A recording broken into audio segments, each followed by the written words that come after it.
Millionaire found a lost girl in the forest. What he discovered at home left him speechless. David owned a successful tree farming business, planting and harvesting timber across thousands of forest acres. On what seemed like an ordinary day, he decided to take a peaceful stroll through his woods to check on new saplings, but what he found changed everything. 8-year-old Gabrielle sat crying against an old oak tree, abandoned by her cruel stepmother who left her to die in the wilderness. When David discovered the horrifying truth about why Gabrielle was alone in his forest, it sparked a rescue mission that would transform both their lives and prove that sometimes angels are found in the most unexpected places. Get ready for a story that will leave you speechless and make you believe in the power of destiny. Stay with me until the very end because this story will restore your faith in humanity. Remember to hit that like button, subscribe to our channel, and comment your thoughts throughout the story. Your engagement helps us bring you more incredible narratives. David Matthews pulled his pickup truck to the edge of the forest road and stepped out into the crisp morning air, breathing deeply as he surveyed the thousands of acres that had made him one of the most successful timber farmers in the state. At 42, he had built his business from nothing, buying struggling farmland, nurturing it back to health, and creating sustainable forests that provided both environmental benefits and steady income. Another beautiful day to check on the new growth, he said to himself, a habit he'd developed during the lonely years since his wife Sarah had died in a car accident 5 years earlier. The forest had become his sanctuary, the place where he felt closest to the natural cycles of life that had helped him cope with devastating loss. He walked along the familiar trails he'd carved through his property, noting where the young saplings he'd planted last spring were thriving and where others needed additional care. The morning sun filtered through the canopy above, creating patches of golden light that made even routine business inspections feel like spiritual experiences. It was during one of these peaceful moments that David heard something that didn't belong in his forest, the sound of a child crying. He stopped walking and listened carefully, thinking perhaps he'd imagined it. But there it was again, soft, heartbroken sobs that seemed to echo through the trees like a prayer for help that no one was meant to hear. Following the sound deeper into the woods, David found himself in a section of old-growth forest where massive oak trees had stood for over a century. And there, huddled against the trunk of the largest tree, was a sight that would haunt him forever. A small girl, no more than 8 years old, sat alone in clothes that were torn and dirty, her dark hair matted with leaves and twigs, her face streaked with tears and marked by scratches from brambles. She looked like she'd been wandering in the wilderness for days. "Hey there, sweetheart," David said gently, approaching slowly so he wouldn't frighten her further. "Are you okay? Are you hurt?" The little girl looked up at him with eyes that held more fear and sadness than any child should ever experience. She tried to speak but could only manage broken sobs. "It's okay, you're safe now," David assured her, kneeling down to her level. "My name is David, and this is my forest. Can you tell me your name?" "Gabrielle," she whispered, her voice barely audible. "That's a beautiful name. Gabrielle, how did you get here? Are you lost?" Fresh tears streamed down her face as she tried to answer. "She left me here. She said I was bad and that nobody wanted me and that I should stay here forever." David felt ice form in his stomach as he processed what this child was telling him. Someone had deliberately abandoned an 8-year-old girl in the middle of thousands of acres of wilderness. "Who left you here, sweetheart?" "My stepmother. She said I was too much trouble and that she didn't want to take care of me anymore." "When did she leave you here?" "I don't know. It's been dark 2 times since she drove away." David realized that Gabrielle had been alone in his forest for at least 2 nights, somehow surviving on her own in conditions that could have killed her. "Are you hungry? Are you thirsty?" Gabrielle nodded, and David could see that she was dehydrated and weak from exposure and lack of food. "Okay, here's what we're going to do. I'm going to take you somewhere safe where we can get you food and water and clean clothes. Is that okay? You're not going to leave me here too?" The question broke David's heart completely. This child had been so traumatized by abandonment that she couldn't trust even a rescuer's promise of help. "I promise I will never leave you anywhere alone. You're coming with me and we're going to make sure you're safe." David carefully helped Gabrielle to her feet, noting that she was unsteady from weakness and dehydration. He lifted her gently into his arms, feeling how small and fragile she was despite her obvious strength in surviving alone for days. "Are we going to find my stepmother?" she asked as they walked toward his truck. "We're going to figure out what's best for you. But first, let's get you taken care of." As they drove toward town, David learned more about Gabrielle's situation through careful, gentle questions. Her father had died 2 years earlier, leaving her in the care of a stepmother who had never wanted children and saw Gabrielle as an unwanted burden.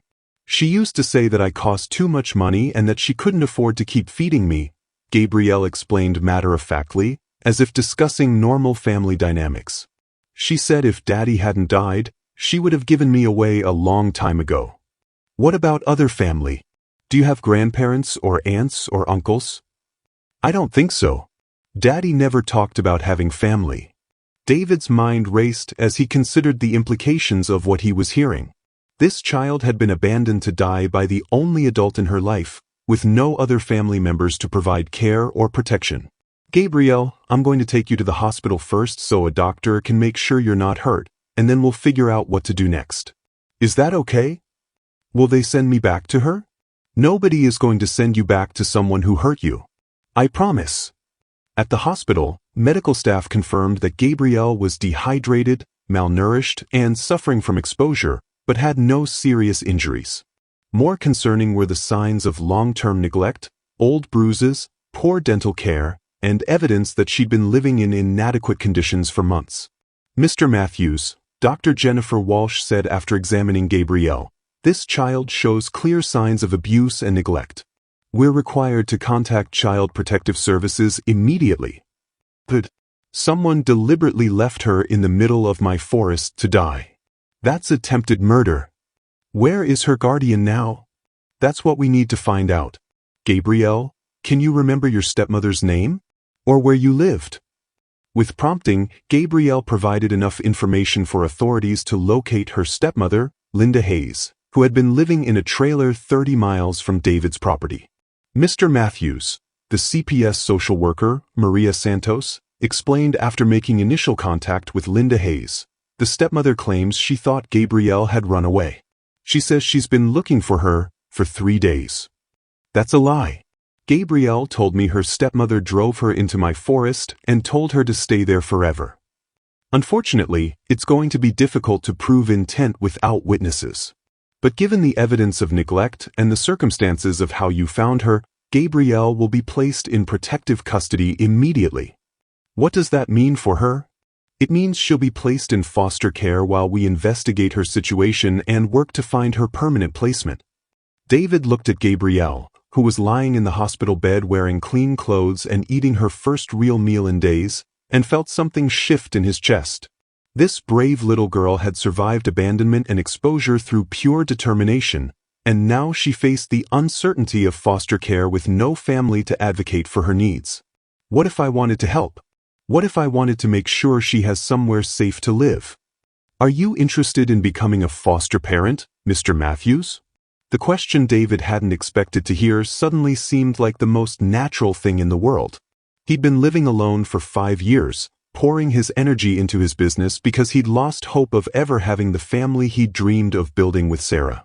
But looking at Gabrielle, he realized that perhaps family could be found in unexpected ways. "I think I might be." "What would that involve?" "It would involve background checks, home inspections, training courses, and a lengthy approval process. Foster care isn't temporary babysitting. It's a commitment to providing stable, loving care for a child who has experienced trauma." "How long does the approval process take?" "Usually 4 to 6 months. But Mr. Matthews, you should understand that fostering Gabrielle wouldn't necessarily lead to adoption. Our goal is always reunification with biological family when possible, or placement with relatives." "What if there are no relatives? What if the stepmother is found unfit?" "Then Gabrielle would need permanent adoptive placement." David spent the rest of the afternoon with Gabrielle, reading to her, answering her questions about trees and forests, and trying to help her understand that she was safe and cared for. As evening approached and arrangements were made for her temporary foster placement, he made a decision that would change both their lives forever. "Gabrielle, I need to tell you something important." "What?" I'm going to try to become your foster parent. That means you would come live with me while the grown-ups figure out what's best for your future. Would I live in your house? You would live in my house, and you would have your own room, and we would eat meals together, and I would make sure you're safe and happy. Would you leave me in the forest if I was bad? I would never leave you anywhere, no matter what. Even if you made mistakes or had bad days, I would still want you with me. Why do you want to take care of me? Because you're a brave, smart, beautiful little girl who deserves to have someone love her and protect her. And because I think we could take good care of each other. I would like that very much. As David began the process of becoming Gabrielle's foster parent, he realized that finding her in his forest hadn't been a coincidence. It had been the answer to prayers he hadn't known he was praying. The successful businessman who had lost hope of ever having a family was about to discover that sometimes the greatest treasures are found when you're simply taking care of the gifts that life has already given you. And the abandoned little girl who had survived in the wilderness through courage and determination was about to learn that not all adults would hurt her, and that some people were worth trusting with her heart. The foster care approval process proved to be both more challenging and more revealing than David had anticipated. Over the next 4 months, social workers conducted extensive interviews, background checks, and home evaluations while Gabrielle lived with the Rodriguez family, experienced foster parents who specialized in caring for children who had experienced severe trauma. Mr. Matthews, Maria Santos said during one of their weekly meetings, "I need to be honest with you about Gabrielle's situation. The investigation into her stepmother has uncovered evidence of systematic neglect and emotional abuse that goes back almost 2 years. What kind of evidence? School records show that Gabrielle was frequently absent, often came to class hungry, and showed signs of depression and anxiety that teachers reported to authorities multiple times. Linda Hayes was investigated by CPS twice but managed to convince caseworkers that she was addressing the concerns. So the system failed to protect her. The system tried to help, but Linda Hayes was skilled at presenting herself as a caring guardian during official visits while continuing to neglect and emotionally abuse Gabrielle when no one was watching. What's happening with the criminal investigation? Linda Hayes has been charged with child endangerment and abandonment. She's claiming that Gabrielle ran away and that she was searching for her, but we have evidence that contradicts her story. What kind of evidence? Security camera footage from a gas station showing Linda Hayes purchasing supplies but making no effort to contact police about a missing child. Phone records showing no calls to authorities or family members. And most damning, testimony from neighbors who heard her saying she wished she could get rid of that brat permanently. David felt sick thinking about the calculated cruelty that had led to Gabrielle being abandoned in his forest. How is Gabrielle handling all this? She's showing remarkable resilience, but she's also struggling with typical trauma responses. She hoards food in her bedroom, has nightmares about being left alone, and tests boundaries constantly to see if the Rodriguez family will abandon her when she's difficult. Is that normal for children who've been abandoned? Completely normal. Gabrielle is trying to protect herself emotionally by expecting rejection and abandonment. It's going to take time, patience, and consistent love to help her learn that not all adults will hurt her. Am I going to be equipped to handle that kind of trauma response? That's what the foster parent training will teach you. But Mr. Matthews, I have to ask, are you prepared for the possibility that healing from this level of trauma could take years? Are you ready to commit to a child who might have behavioral challenges, emotional difficulties, and trust issues that don't resolve quickly? David thought about the question that would determine whether he was truly ready to become Gabrielle's father. Maria, 5 years ago I lost my wife in a car accident. For 5 years I've been living alone, working constantly, avoiding relationships because I was afraid of being hurt again. Finding Gabrielle reminded me that love is always a risk, but it's a risk worth taking when you find someone who needs you as much as you need them. So yes, I'm prepared for years of patience and healing. I'm prepared for difficult days and setbacks and challenges I can't anticipate. Because I've already fallen in love with that brave little girl, and love doesn't come with guarantees or timelines. 6 weeks later, David received the call that would change both their lives forever. Mr. Matthews, your foster care approval has been finalized. Gabrielle can come home with you this weekend if you're ready. I'm ready. How is she feeling about the transition? She's nervous and excited and scared all at the same time.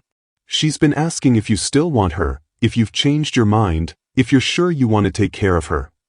Can I talk to her? She's right here. Hello. Gabrielle's small voice came through the phone, tentative and hopeful. Hi, sweetheart. Are you ready to come home? Is it really my home? Or am I just visiting until you don't want me anymore? Gabrielle, it's really your home. Your room is ready, your bed is comfortable, and I've been learning to cook foods that kids like so we can have good meals together. What if I'm bad? What if I make mistakes? Then we'll work through problems together, like families do. Making mistakes doesn't mean you lose your home or your family. It just means you're human. Mr. David? You can call me David, or Dad, or whatever feels right to you. What if I call you Dad? I would love that more than anything in the world. The day Gabrielle moved into David's house was both joyful and heartbreaking.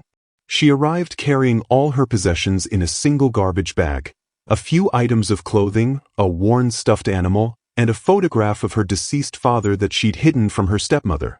This is your room, David said, opening the door to a bedroom he'd spent weeks preparing. You can change anything you want about it. The colors, the furniture, the decorations, this is your space.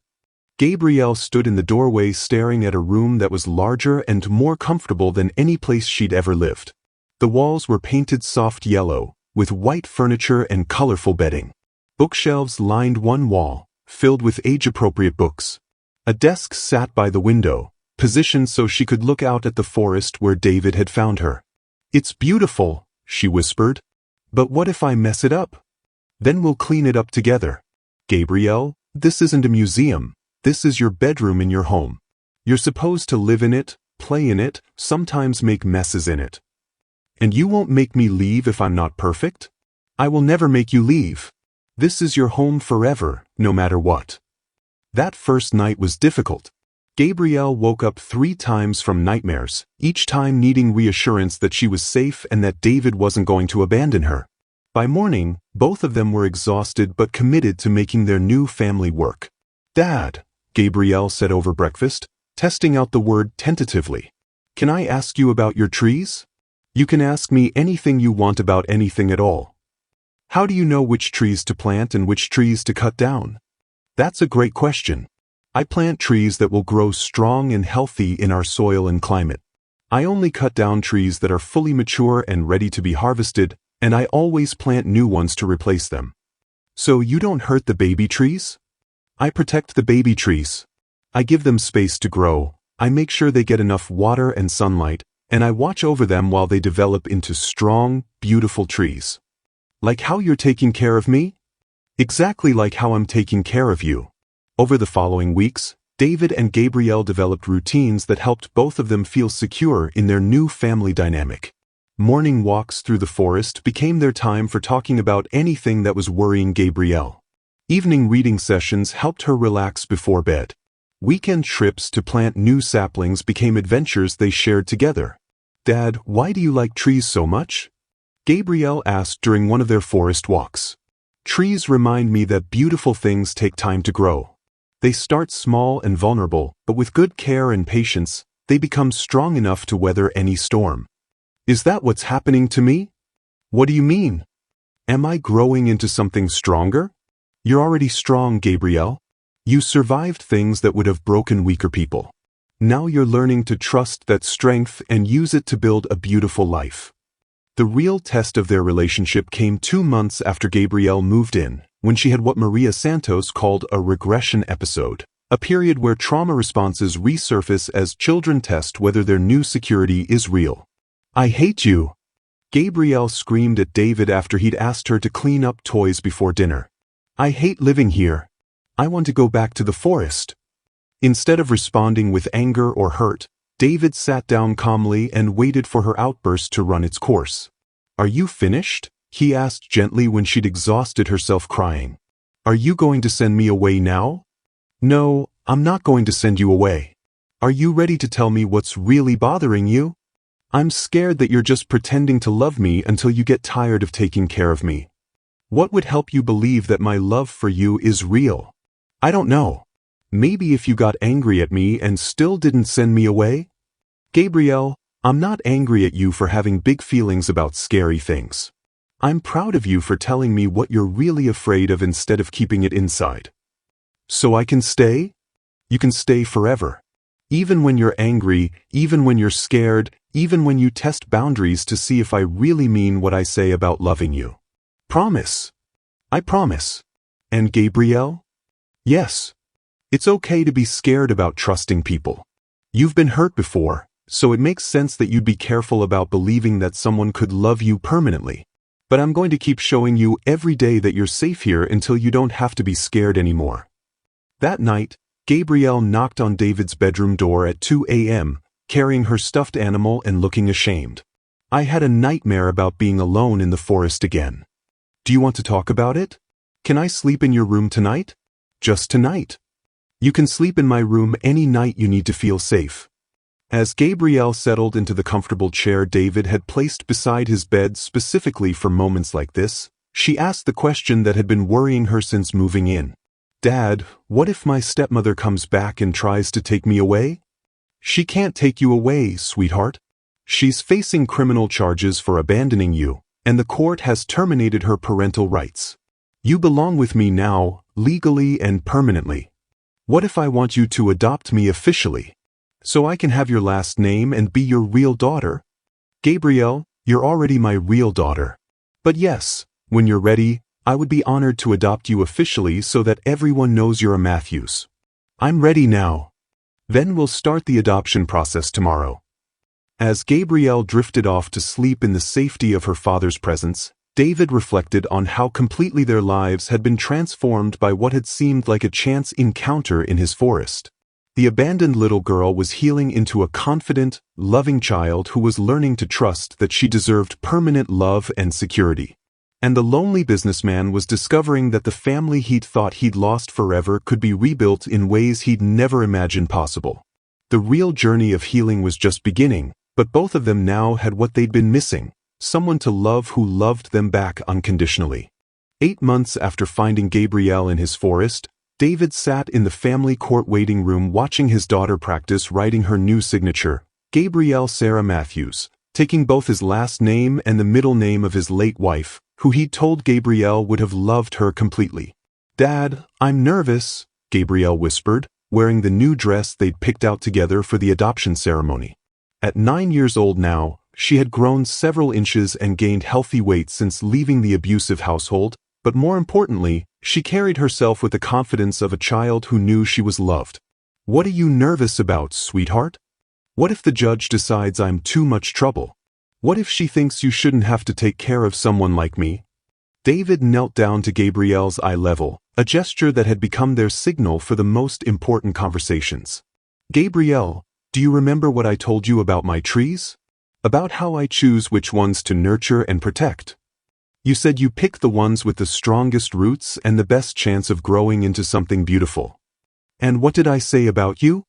You said I had the strongest roots you'd ever seen, because I survived things that would have killed weaker people. That's right. And today, the judge is going to see what I've seen for 8 months, that you're brave, intelligent, kind, and absolutely perfect exactly as you are.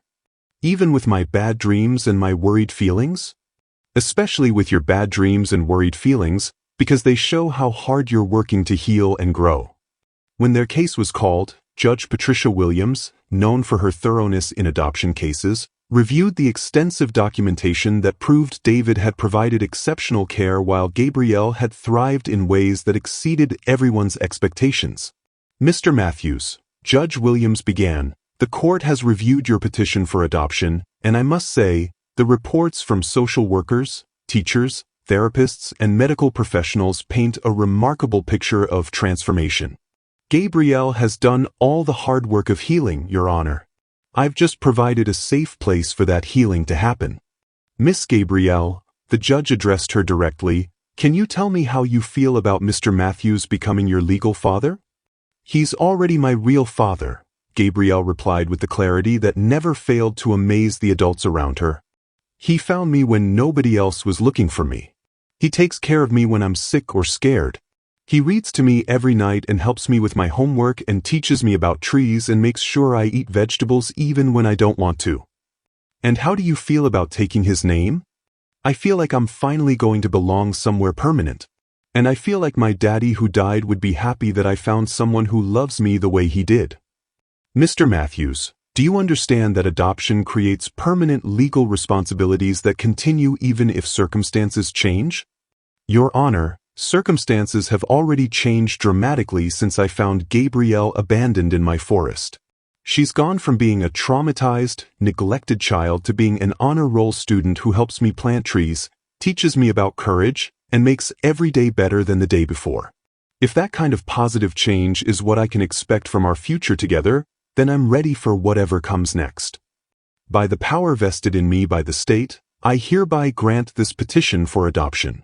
Gabrielle Sarah Matthews, you now have a permanent family, and Mr. David Matthews, you now have a daughter whose strength and resilience clearly match your own commitment to her well-being. The celebration that followed included Maria Santos, the Rodriguez family who had fostered Gabrielle during the transition, Dr. Jennifer Walsh who had treated her medical needs, and several neighbors who had watched their family bond develop over the months.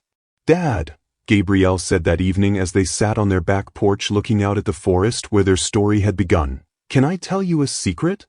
You can tell me any secret you want. Sometimes I'm glad that my stepmother left me in the woods." "Why is that, sweetheart?" "Because if she hadn't left me there, you never would have found me. And if you never found me, I never would have learned what it feels like to have a daddy who thinks I'm worth keeping." "Gabrielle, you were always worth keeping. You were worth keeping before I found you, while you were surviving alone in the forest, and every day since then. But I didn't know that until you showed me. And you showed me that I still had room in my heart for the kind of love I thought I'd lost forever." Their conversation was interrupted by the arrival of unexpected visitors, Dr. Jennifer Walsh and a woman Gabrielle didn't recognize. "David, I hope you don't mind us stopping by," Dr. Walsh said. "But there's someone who's been asking to meet Gabrielle ever since she heard about your story." "This is Carol Martinez," Dr. Walsh continued. "She runs the Children's Advocacy Center, and she has a proposition that might interest both of you." "What kind of proposition?" David asked. "We'd like Gabrielle to consider sharing her story with other children who are living in abusive situations," Carol explained. "Not the traumatic details, but the message that survival is possible, that there are adults who will protect children who need protection, and that healing can happen when children are placed in loving homes." "What would that involve?" "It would involve Gabrielle talking to small groups of children in foster care, sharing her experience of finding safety and love after experiencing abandonment and abuse. We've found that children who have survived trauma are often the most effective at helping other children believe that their situations can improve." "Gabrielle, how do you feel about that?" David asked, always including her in decisions that affected her life. "Would it help other kids who are scared like I used to be scared?" "It absolutely would," Carol replied. "Many children in foster care have given up hope that anyone will want to adopt them permanently. Seeing you thriving in your family could help them believe that good families exist and that they deserve love too." "I would like to help other kids. But Dad, would you come with me when I talk to them?" "I would be honored to come with you. We're a team, remember?" "What would I tell them?" "You tell them whatever feels comfortable sharing," Carol said. "Maybe about how scary it was to feel unwanted, but how good it feels to know you belong somewhere permanently. Maybe about how trust takes time to develop, but how worth it is when you find adults who prove they're trustworthy." Over the following months, Gabrielle and David became advocates for adoption of older children, sharing their story at community events, foster care training sessions, and adoption awareness campaigns. Gabrielle's natural wisdom and David's obvious devotion to her created powerful testimony about the possibility of healing and family formation after trauma. "The most important thing I learned," Gabrielle would tell groups of potential adoptive parents, "is that being adopted doesn't erase the sad things that happened before. But it gives you a safe place to heal from those sad things with people who love you no matter what. And the most important thing I learned," David would add, "is that children who have survived trauma bring incredible strength, wisdom, and gratitude to families that are brave enough to love them through the healing process. Their advocacy work led to unexpected opportunities to impact policy and practice in child welfare systems. Mr. Matthews, Ms. Matthews, said Senator Jennifer Rodriguez during a legislative hearing on foster care reform, your testimony about the importance of patient, permanent placement for older children has influenced proposed legislation that would prioritize adoptive placement over long-term foster care for children whose biological families cannot provide safe environments. What would that legislation do? Gabrielle asked, now 10 years old and comfortable speaking to adults about issues that affected children like her. It would provide financial incentives for families to adopt older children, reduce bureaucratic barriers that slow adoption processes, and require more intensive training for families who want to adopt children who have experienced trauma. That sounds like it would help a lot of kids find families like mine, Gabrielle observed.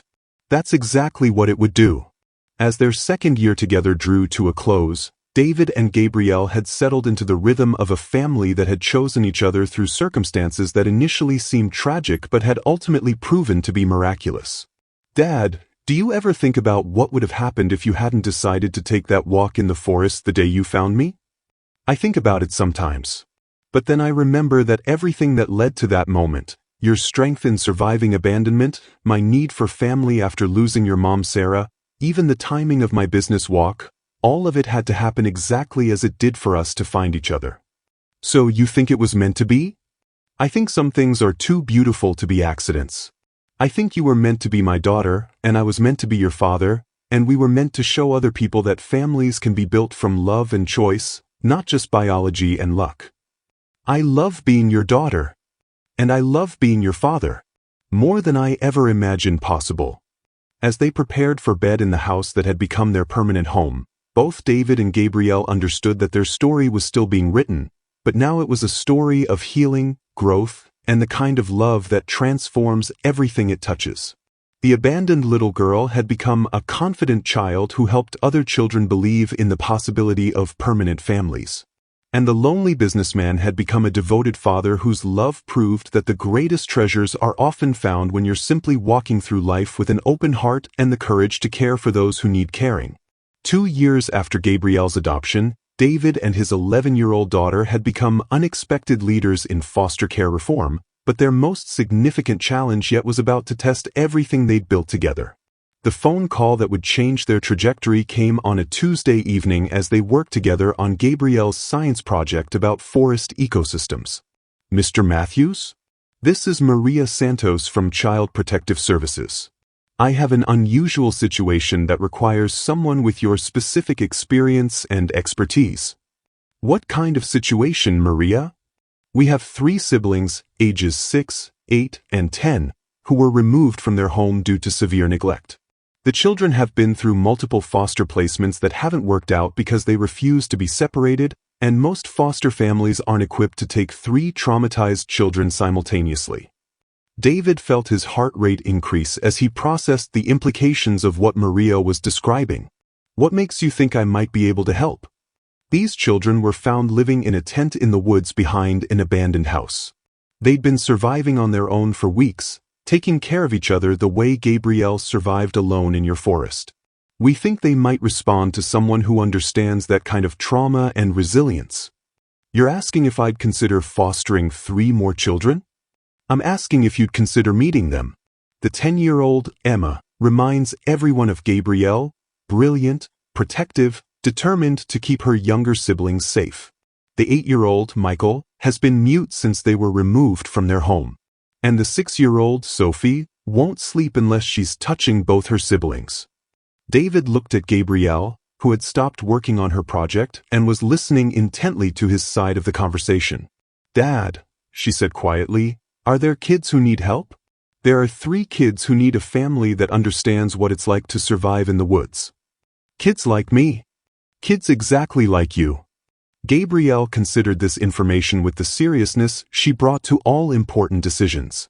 Dad, do you remember what you told me about your trees? About how the strongest forests have different kinds of trees that help each other grow. I remember. Maybe our family is supposed to be like one of those strong forests. What do you mean? Maybe we're supposed to help kids who need the same kind of love we found together. Are you saying you'd be okay with sharing our family with children who might need a lot of attention and patience while they heal? I'm saying that I know what it feels like to be lost and scared and think nobody wants you. If we can help other kids feel safe the way you helped me feel safe, then we should do that. Even if it means less one-on-one time with me while we help them adjust? Dad, when you found me in the forest, you didn't have to take care of me. You chose to. Now maybe we can choose to take care of other kids who need families. You're sure about this? I'm sure that kids who survive in the woods are strong enough to become amazing family members if someone gives them the chance. The next day, David and Gabrielle visited the residential facility where Emma, Michael, and Sophie were staying while CPS searched for appropriate placement. What they found broke their hearts and strengthened their resolve simultaneously. Emma, a 10-year-old with dark hair and fierce eyes, sat protectively between her siblings, watching every adult with the hypervigilance that David recognized from Gabrielle's early days. Michael, 8 years old, had not spoken a word since being placed in care 6 weeks earlier. Sophie, tiny for 6 years old, clutched a torn blanket and stayed pressed against Emma's side. Emma, Maria Santos said gently, "This is Mr. David and his daughter Gabrielle. They wanted to meet you and your brother and sister." Emma studied David and Gabrielle with the calculating assessment of a child who had learned that adults couldn't be trusted until they proved themselves worthy. "Are you here to split us up?" Emma asked directly. "No," David replied. "We're here to see if you'd like to try being a family together. All 3 of you with Gabrielle and me. Nobody takes 3 kids. Everybody just wants the babies or the easy ones." "I used to think nobody would want me either," Gabrielle said, sitting down at Emma's eye level. "I thought I was too much trouble, too scared, too damaged from bad things that happened to me. What changed your mind?" Dad proved that some adults keep their promises. He proved that some families are strong enough to help kids heal from scary things. "How do you know we wouldn't be too much trouble?" "Because I was a lot of trouble when Dad first found me. I had nightmares, I hoarded food, I tested every rule to see if he'd send me away when I was difficult. But he never sent me away." "What about them?" Emma gestured to Michael and Sophie. "Michael doesn't talk, and Sophie cries every night." "I didn't talk much either when Dad first found me," Gabrielle said. "And I cried a lot too. But Dad was patient while I learned to trust that I was safe." David watched this conversation between 2 children who had survived adult abandonment and felt amazed by Gabrielle's natural understanding of what Emma needed to hear. "Emma," David said, "can I ask you something?" "What?" "What would help you believe that an adult could take care of all 3 of you permanently?" Emma considered the question with the same analytical approach Gabrielle had always brought to evaluating adult promises. "Proof that you wouldn't give up when things got hard. Proof that you had enough room in your house and your life for 3 more kids. Proof that you understood what it's like to feel like nobody wants you." "What kind of proof would convince you?" "I don't know yet. But I know that adults usually lie about wanting to help kids like us." Over the following weeks, David and Gabrielle visited Emma, Michael, and Sophie regularly, slowly building trust while David completed the complex approval process required for fostering siblings with severe trauma histories. Mr. Matthews, Dr. Sarah Kim, the children's trauma therapist, explained during one of the evaluation sessions, these children have experienced prolonged neglect that has left them with complex trauma responses. Emma has taken on parental responsibilities that no 10-year-old should carry. Michael has selective mutism as a response to witnessing domestic violence. Sophie has severe separation anxiety and developmental delays from malnutrition. What would they need from a foster family? They would need patience, consistency, specialized therapy, and adults who understand that healing from this level of trauma takes years, not months. Are they adoptable, or would this be long-term foster care? Their parental rights have been terminated, so they're legally free for adoption. But finding a family willing to adopt 3 school-age children with special needs is extremely challenging. What if a family was willing to adopt all 3 of them? That would be ideal, but statistically very unlikely. Most families prefer to adopt younger children or single children without complex trauma histories. Dr. Kim, what if I told you that my daughter was found abandoned in a forest 2 years ago, and that our family has experience helping children heal from abandonment trauma? Then I'd say these children might have found exactly the family they need. The transition process took 4 months of careful planning, during which Emma, Michael, and Sophie made weekend visits to David's house, gradually becoming comfortable with the idea that they could be safe together in a real family. "This is your room," Gabrielle said, showing Emma the bedroom that David had prepared adjacent to her own. "And this is Michael and Sophie's room right next door, so you can check on them whenever you need to." "We all get our own beds?" Sophie asked, speaking for the first time since they'd arrived for their latest visit. "You all get your own beds in your own rooms, but you can sleep together whenever you want to," David explained. "This is your home, so you get to decide what makes you feel safest." "What if we mess up your house?" Michael asked, his first words in months.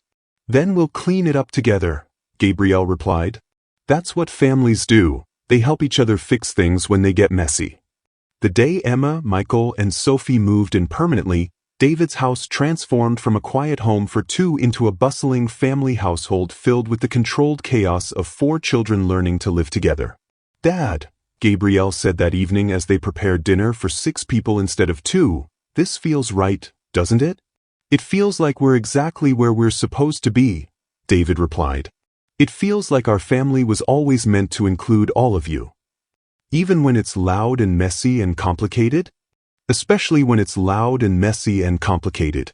The best families aren't perfect, they're just committed to loving each other through whatever challenges they face." As their expanded family settled into new routines, David and Gabrielle discovered that their experience helping traumatized children heal had prepared them for challenges they couldn't have anticipated, but had also given them tools for creating security and love that benefited all 4 children. The quiet businessman and his adopted daughter had become the foundation for a family that proved love could multiply infinitely when people were brave enough to open their hearts to children who needed homes. 1 year after Emma, Michael, and Sophie joined their family, David thought they had weathered the worst of the adjustment challenges until he received a phone call that would test everything they'd built together. He was in his office reviewing timber contracts when Maria Santos called with news that made his blood run cold. "David, I need to inform you about a situation involving your family. Linda Hayes, Gabrielle's former stepmother, has been released from prison after serving 18 months for child endangerment." "What does that mean for us?" "Legally, it means nothing. Her parental rights were permanently terminated, and Gabrielle's adoption is final. But David, she's been making statements about getting her daughter back and claiming that Gabrielle was illegally taken from her. That's insane. She abandoned Gabrielle in the forest to die. We know that, and the courts know that. But Linda Hayes has connected with a legal advocacy group that challenges adoptions, and they're claiming procedural irregularities in how Gabrielle's case was handled." David felt his protective instincts surge as he processed the threat to his daughter's security. Can they actually challenge the adoption? It's extremely unlikely they'd succeed, but they can create legal proceedings that would be traumatic for Gabrielle and disruptive for your family. More concerning is that Linda Hayes has been asking questions about where you live and where Gabrielle goes to school. Are you saying she might try to contact Gabrielle directly? I'm saying we need to take precautions to ensure your family's safety while we monitor the situation. That evening, David faced the difficult task of explaining to all 4 children that they might be facing challenges from someone who wanted to hurt their family. "Kids, I need to talk to all of you about something important," he said as they gathered in the living room after dinner. "Someone who hurt Gabrielle before I found her is trying to cause problems for our family." "My stepmother?" Gabrielle asked, her voice small but steady. "Yes. She's out of prison, and she's making threats about trying to take you away from us." "Can she do that?" Emma asked, immediately moving into protective mode as she instinctively positioned herself between the younger children and any perceived threat. "No, she cannot take any of you away. You all belong in this family legally and permanently. But she might try to scare us or cause trouble, so we need to be extra careful about safety." "What kind of safety?" Michael asked, speaking more easily now but still cautious about adult conflicts. "Safety like making sure you never go anywhere alone, that you tell me or Gabrielle immediately if you see any strangers around our house or your schools, and that you remember that no one has the right to take any of you away from this family." Sophie, now 7 years old and much more confident than when she'd arrived, raised her hand like she was in school. "Dad, if someone tries to take us, what do we do?" "You run to the nearest safe adult, a teacher, a police officer, a neighbor you know, and you tell them that you're David Matthews' children and that someone is trying to kidnap you." "And if we can't run?" Emma asked with the strategic thinking that made her such an effective big sister. "Then you scream as loud as you can, fight back however you can, and remember that your job is to survive and get help, not to be polite to people who are trying to hurt you." The conversation that followed revealed how much all 4 children had grown in their understanding of safety, family loyalty, and their own worth. "Dad," Gabrielle said, "I need to tell you something." "What is it, sweetheart?" "I'm not scared of her anymore. When you first found me, I was scared of everyone because I thought all adults might hurt me. But now I know the difference between adults who protect children and adults who hurt children." "How do you know the difference?" "Adults who protect children keep their promises, even when it's hard. Adults who hurt children make promises they don't mean and break them whenever it's convenient." "And which kind of adult am I?" "You're the kind who keeps promises even when keeping them is expensive or difficult or means you have to change your whole life." "That's right. And what promise did I make to all of you?" "You promised that we would always be your children, that this would always be our home, and that you would never let anyone hurt us or take us away from each other," Emma recited. "And I'm going to keep that promise no matter what anyone tries to do to our family." The legal challenge Linda Hayes attempted to mount was quickly dismissed by the courts, but not before creating weeks of stress and requiring expensive legal representation to protect their family's security. Mr. Matthews, their attorney, Jennifer Walsh, explained during one of their meetings, the advocacy group Linda Hayes connected with has a history of filing frivolous challenges to adoptions involving children from abusive situations. They use legal harassment to intimidate adoptive families. What's their motivation? Financial. They convince birth parents that their children were illegally adopted, then charge substantial fees to file lawsuits that they know will be dismissed. It's a scam that preys on both birth parents and adoptive families. What can we do to protect other families from going through this? Actually, your situation has caught the attention of state legislators who are considering reforms to prevent this kind of legal harassment. Would you be willing to testify about your experience? The testimony David and Gabrielle provided to the state legislature resulted in new laws protecting finalized adoptions from frivolous challenges, but more importantly, it elevated their story to statewide attention and created opportunities for systemic change in child welfare policy. "Mr. Matthews, Miss Gabrielle," said Representative Carol Martinez during the legislative hearing, "your family's story has inspired proposed legislation that would streamline adoption processes for children who have been abandoned or severely neglected. Can you explain why these reforms are necessary?"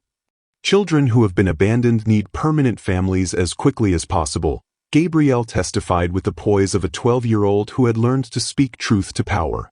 "Every month they spend in temporary care is another month of not being sure they belong anywhere permanently." "And from your perspective as an adoptive parent, Mr. Matthews?" "The current system creates unnecessary barriers that discourage families from adopting older children or siblings. We need policies that make it easier for good families to provide permanent homes for children who need them, not harder." "What specific changes would you recommend?" "Financial support for families adopting children with special needs. Streamlined approval processes for families with proven track records of successful adoptions. And legal protections preventing frivolous challenges to finalized adoptions." The legislation that emerged from these hearings, dubbed Gabrielle's Law by the media, created comprehensive reforms that made it easier for families to adopt older children while protecting adoptive families from legal harassment. But the most significant impact of their testimony was the national attention it brought to their story and their approach to healing traumatized children. "Dad, look at this," Gabrielle said, showing him a letter that had arrived that morning.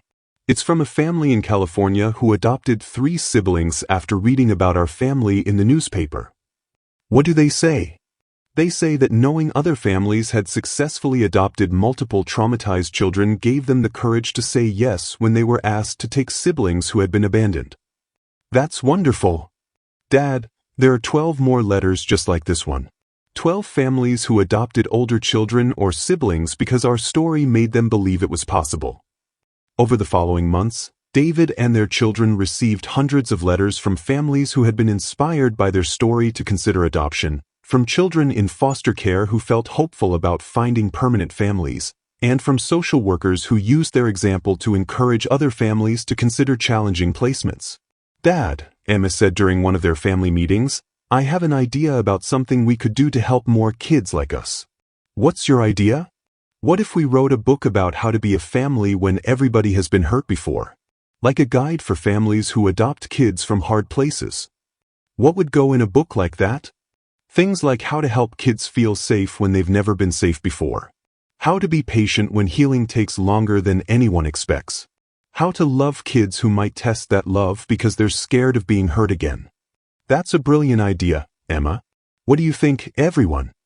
I think, Michael said thoughtfully, that we could help other families understand that kids who survive bad things are actually really strong, not really broken.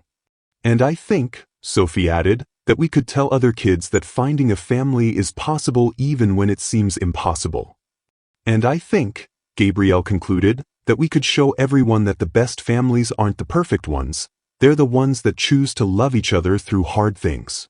The book that emerged from their collaboration, titled Strong Roots, Building Families from Love and Courage, became a best-selling guide for adoptive families and a source of hope for children in foster care. But more importantly, it established David and his 4 children as advocates whose story continued to create ripple effects of healing and family formation across the country. Dad, Gabrielle said on the 2nd anniversary of Emma, Michael, and Sophie joining their family, do you ever think about what would have happened if you hadn't decided to take that walk in the forest the day you found me? I think about it sometimes.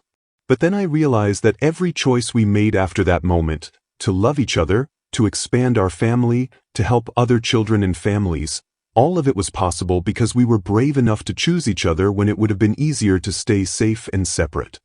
So you think everything happened the way it was supposed to happen? I think everything happened the way it needed to happen for all 6 of us to become the family we were meant to be. As they prepared for bed in the house that had grown from a quiet home for one lonely man into a bustling household for 6 people who had chosen to love each other permanently, David reflected on how completely their lives had been transformed by courage, commitment, and the revolutionary idea that families could be built from love rather than just biology. The abandoned children had become confident young people who helped other children believe in the possibility of permanent families. And the lonely businessman had become a devoted father whose love had multiplied to create space for everyone who needed belonging. Their story was still being written, but now it was a story of healing that continued to spread hope to families across the nation. 5 years later, 17-year-old Gabrielle Matthews stood at the podium of the National Foster Care and Adoption Summit, addressing an audience of social workers, legislators, and families who had gathered to celebrate the 5th anniversary of Gabrielle's Law and the thousands of children who had found permanent families as a result of the reforms it had created. When I was 8 years old, Gabrielle began, her voice carrying the confidence that came from years of public speaking about causes she believed in passionately, I thought my value as a person was determined by whether adults found me convenient to care for. Today, I'm here to tell you about the 47,000 children who have been adopted into permanent families because we changed how society thinks about the worth of abandoned children.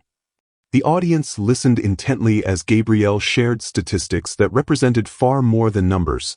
They represented individual stories of transformation, hope, and family formation that had grown from one man's decision to rescue one lost child from his forest. The Matthews Family Foundation has now facilitated over 12,000 adoptions of older children and sibling groups. But more importantly, we've proven that children who survive abandonment and abuse don't need to be fixed. They need to be loved, supported, and given the chance to show the incredible strength they've developed through surviving impossible circumstances. David Matthews, now 52 years old, watched from the audience with pride as his eldest daughter shared their family's story with the poise and wisdom of someone who had transformed personal trauma into a mission to help others. Beside him sat Emma, now 18 and about to start college on a full scholarship, Michael, 16 and captain of his high school debate team, and Sophie, 14 and an accomplished artist whose paintings of forest scenes had been featured in galleries throughout their state. But I'm not here today just to share statistics about policy success, Gabrielle continued. I'm here to share what I've learned about the ripple effects that happen when one person chooses to see possibility where others see problems. 5 years ago, when our family testified before the state legislature, we thought we were just trying to protect our own adoption from frivolous legal challenges. We had no idea that our story would inspire legislative reforms in 37 states, or that it would lead to the creation of programs that have helped tens of thousands of children find permanent families. As Gabrielle spoke, the audience saw video testimonials from families across the country who had been inspired by the Matthews family story to adopt older children, sibling groups, and children with special needs who had previously been considered unadoptable. The Rodriguez family in Texas adopted 5 siblings after reading our book and realizing that large sibling groups could thrive in families equipped to handle complex trauma. The Chen family in California became foster parents specifically for teenagers aging out of the system after hearing our father speak about the importance of patient, permanent love for children who had given up hope of finding families. The Williams family in Florida adopted twin brothers with severe developmental delays after Sophie's artwork helped them understand that children communicate love in many different ways, not just through words or typical development. David felt tears forming as he realized how far their impact had spread from that single moment when he decided to investigate crying sounds in his forest 7 years earlier. Today, I want to share something that I've never talked about publicly before, Gabrielle said, her voice becoming more personal. I want to talk about what it's like to grow up in a family that was built from rescue, choice, and daily decisions to love each other through difficult things. Growing up as the Matthews children taught all 4 of us that family isn't about sharing genetics, it's about sharing commitment to each other's well-being. It's about creating safety for people who haven't always been safe. It's about proving every day that love isn't something you earn, it's something you deserve simply by being human. The speech that followed moved the audience to standing ovations as Gabrielle articulated truths about family formation, healing, and the power of choosing love over convenience that many of them had never heard expressed so clearly. The most important lesson our family learned is that healing from abandonment trauma isn't something that happens once and then you're fixed. It's something that happens continuously as you learn to trust that the people who say they love you actually mean it and will prove it through their actions over time. Our dad has been proving his love to us for 7 years now. He's proven it by showing up to every school event, every therapy appointment, every nightmare in the middle of the night. He's proven it by adapting his business, his home, and his life to accommodate 4 children with different needs, different healing timelines, and different ways of expressing love. But here's what I want every potential adoptive parent in this audience to understand. We didn't just receive his love passively. We had to learn how to accept it, how to trust it, and how to return it in ways that built our family stronger. After the presentation, the Matthews family was approached by Dr. Sarah Kim, now serving as Director of National Foster Care Policy, who had followed their story since Gabrielle's first placement with David. Gabrielle, I have some news that I think will interest all of you, she said with obvious excitement. The Department of Health and Human Services has approved funding for a national program based on your family's model. It's called the Strong Roots Initiative, and it will provide comprehensive support for families adopting children from difficult backgrounds. What kind of support? Emma asked, ever practical about the details of helping other families succeed. Financial assistance for adoption costs, mandatory trauma-informed training for adoptive families, ongoing therapeutic support for both children and parents, and legal protections like the ones you fought for with Gabrielle's law. How many children could be helped by a program like that? Michael asked.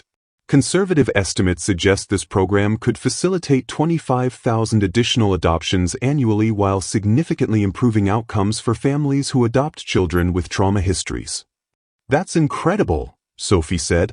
But will the families know how to help kids who have trust issues and nightmares and all the scared feelings that come from being abandoned? That's where your family's book and training materials come in, Dr. Kim explained. The Strong Roots initiative will use your family's approach as the foundation for training programs that teach adoptive families how to create healing environments for traumatized children. As they drove home from the summit that evening, the Matthews family reflected on how completely their lives had been transformed by what had started as one man's decision to rescue one abandoned child. "Dad," Gabrielle said, "do you ever feel overwhelmed by how many people our story has helped?" "Sometimes.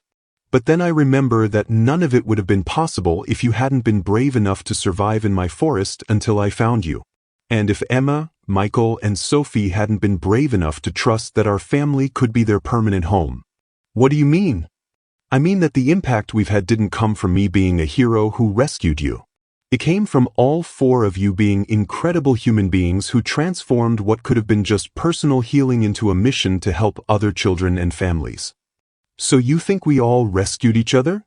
"I think we all chose each other, and that choice created something bigger and more beautiful than any of us could have achieved alone."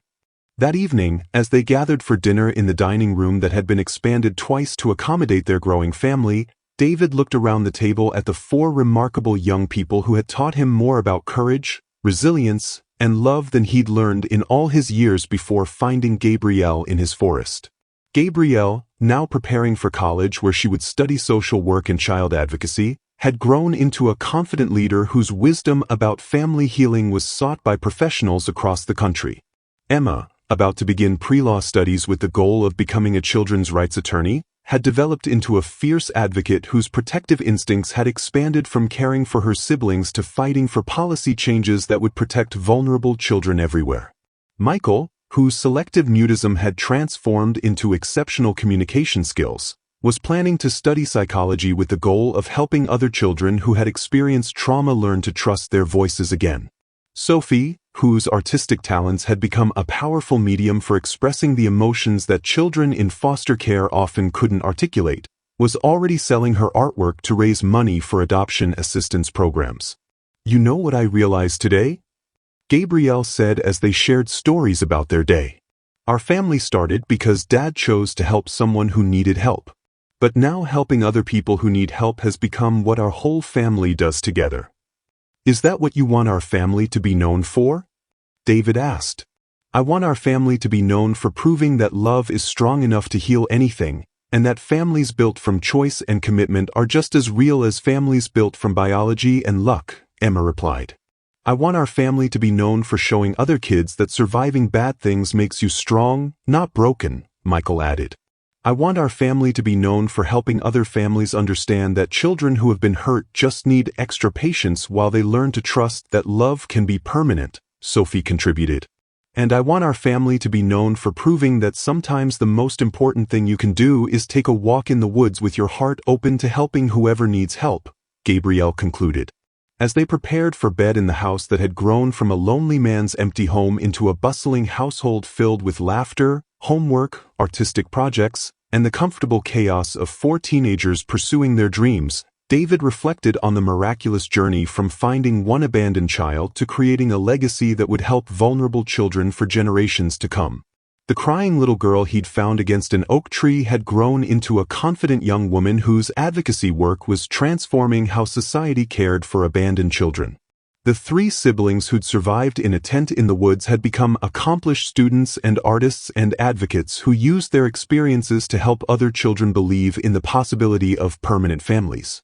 And the lonely businessman who'd thought his chance for family had died with his wife had become the father of four remarkable children whose love had taught him that families aren't limited by biology, geography, or circumstances. They're created by the daily choice to show up for each other with patience, commitment, and unconditional love.